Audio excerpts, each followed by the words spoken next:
Halo, welcome to podcast Ngomongin Bisnis by Melon Branding bareng gue, Rai. Podcast ini bakal ngebahas apapun tentang bisnis, khususnya buat nge-branding bisnis kalian. Kenapa branding ini jadi penting banget sih?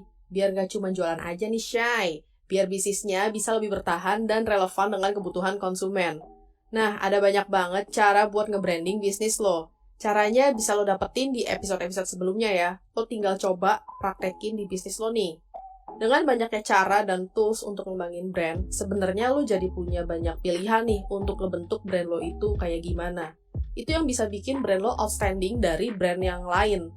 Even ada brand saingan atau brand sejenis yang mirip sama brand lo, at least you should to make a bold difference lah. Yap, sedikit berbeda lebih baik daripada sedikit lebih baik. Alasannya, karena brand lo tuh nggak boleh biasa aja, nggak boleh kelihatan udah gitu aja gitu. Kalau brand lo kelihatan biasa aja, orang tuh nggak akan inget sama brand lo tuh sama sekali. Mungkin pas baru pertama kali launching, orang bisa inget, tapi lama-lama mereka bakalan lupa juga nih. Pertama-tama, mungkin mereka mau nyoba karena penasaran. Berikutnya, pas udah nggak penasaran, apalagi sama aja kayak brand yang lain, mereka tuh bakal pilih brand yang mereka inget. That's why jadi berbeda dan menonjol itu harus banget lo buat treatment-nya di brand lo. Tapi gimana caranya ya, biar jadi beda dari brand yang lain? Nah, itu dia tuh. Kenapa podcast ini ada dan kenapa lo harus belajar soal branding? Karena komponen branding itu ada banyak banget. Branding dalam bisnis nggak selalu soal produk loh. Produk tuh penting, harus bagus dan ngejawab kebutuhan target marketnya. Tapi harus dibungkus sama branding yang bagus juga.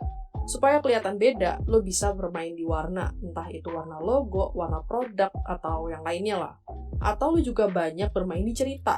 Lo bisa bikin brand lo ada dalam cerita target audience lo. Lo juga bisa bermain di brand statement buat nge-brainwash audience supaya jadi fans dari brand lo. Gak semuanya harus lo kerjain sih. Lo tinggal pilih 1-2 aja yang paling berbeda dan lo fokus di sana. Bisa jadi brand lo tuh ya dikenal gitu dari 1-2 hal yang berbeda itu. Satu lagi yang penting, gak cuman bikin perbedaan yang jadi gak biasa dari brand-brand lainnya.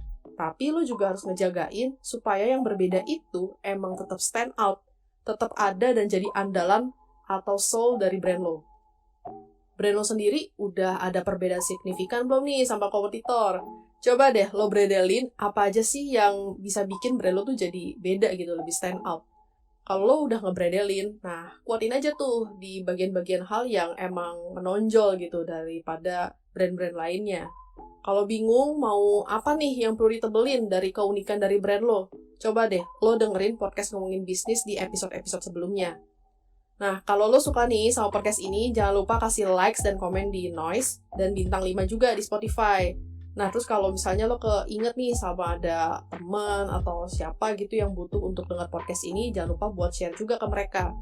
Obrolan soal bisnis gini nggak cuma bisa lo denger di podcast aja nih, tapi lo juga bisa dapat insight menarik lainnya lewat website kita di www.melonbranding.com. Thank you udah dengerin gue, sampai ketemu di next episode ya, bye-bye!